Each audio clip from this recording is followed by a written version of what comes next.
Good morning, Gulfi. Today is Thursday, April 7th, 2022. I'm Cammie. And I'm Mr. Rutherford, coming to you from WBUC Studios with your school news. The word of the day today is druthers, which is a noun that means a free choice or preference. Can you use that in a sentence, Mr. Rutherford? I sure can, Cammie. If I had my druthers, I'd be relaxing at the beach this weekend instead of remodeling my kitchen. And now for today's weather forecast. Today is going to be a wet and soggy day with a high of 82 degrees and a low of 60 degrees tonight.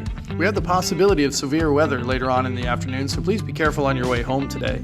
The good news is that the cold front will bring some very pleasant and cool weather over the weekend, so make plans to get outside and enjoy it. Stay dry and have a great day, Bucks.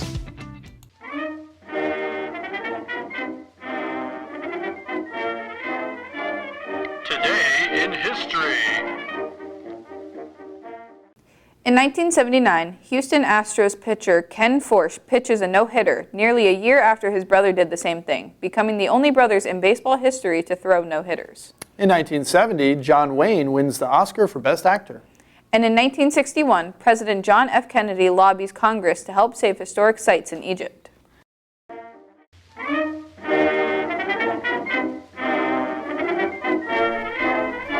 And that's today's history. In current news, the world's skinniest skyscraper has been completed and is ready for its first residents. The skyscraper is located in New York facing Central Park and has a height-to-width ratio of 24:1. It is now also one of the tallest buildings in the Western Hemisphere. Dozens of mysterious megalithic clay jars from an unknown civilization have been excavated in India.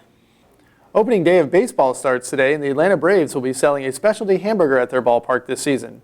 Called the World Champions Burger, it is made with a Wagyu beef patty, cage-free pan-fried eggs, gold leaf-wrapped foie gras, and a grilled cold water lobster tail. The hamburger will cost you $151. And in Sydney, Australia, authorities order thousands to evacuate as heavy rains cause flash floods throughout the region. Here's the joke of the day. Why is it a bad idea to eat a clock? Stay tuned to the end of the news for the answer.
Prom tickets are currently on sale this week for $75, and you must have a signed permission form, which are available in the main office, turned in and ordered by a ticket. If you are bringing a guest from another school, they must fill out a guest permission form signed by their administration and turned in no later than this Friday. If you are interested in being on the prom court, please fill out the prom court application located in the front office and turn it in to Miss Master Marino or Mrs. Knott in room 114D by the end of the day of the due date. Due to a lack of interest, the lip sync contest scheduled for next week is canceled. We hope we can get it back up and running for the next school year. Our very own band director, Mr. Rutherford, was featured in a story on Bay News 9 about the history of Gulf High School and a look into the future of our new school building. Check this out. One of the oldest high schools in Tampa Bay is getting a big makeover. Construction is now underway to build a brand new Gulf High School in Newport Richey. The actual building has been there since the early 70s, but the origins of the school date back 100 years. Pasco County Schools had originally hoped to repair the current building, but later decided it needed to be replaced. Our school is one of the original high schools for all of Pasco County schools, and here on the west side, people throughout the area have attended here. So we're looking forward next year to celebrate that 100th birthday and also be looking ahead, building for the future.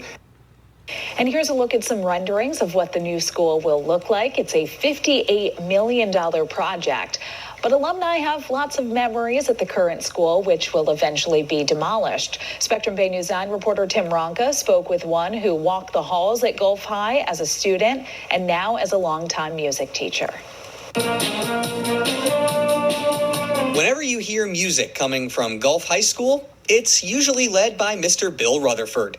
For nearly 30 years, he's been the director of bands, keeping watch over a long musical history at the school. I make sure I let all my kids know when they walk in the room how much history was before them. He has his band room decked out with pictures and awards from the Buccaneer bands of the past. Some even go back nearly 100 years. This is the Gulf High Band from 1928, 1929. Bill is a big part of that school history. This is the original band room. He graduated from Gulf High in 1988 and returned just a few years later as the school's band director, which he has been ever since. When I was a younger kid following my sister around, this is the room that I kind of hung around in, and this is what inspired me to become a band director later on down the road. He even met his wife Kelly while in school. All three of their kids went to Gulf High, including son Andrew, who is in the band now. All that is to say, there's certainly a lot of memories in this old building, which will soon be replaced with a new one.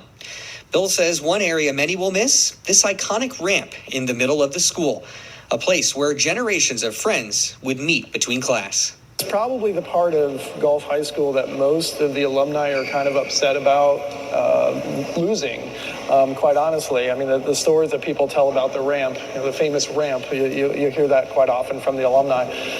So I think out of the entire school, this is probably the most iconic part of the school that the alumni are going to miss. Despite the changes coming, Bill is excited for a fresh start. As he looks outside at the beginnings of the new building, he feels it's for the best. We want what's best for our kids. We want what's best for our students. We want what's best for Gulf High School. So in this case, having a new building, will give the kids the best of the best, and we think that's what our students deserve.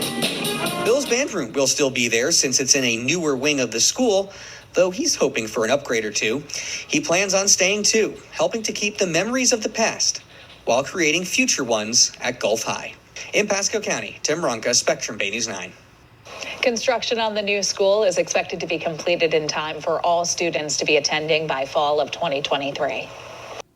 So, why is it a bad idea to eat a clock? It's just too time-consuming. That's all for our news. Have a great National Burrito Day, Gulf High.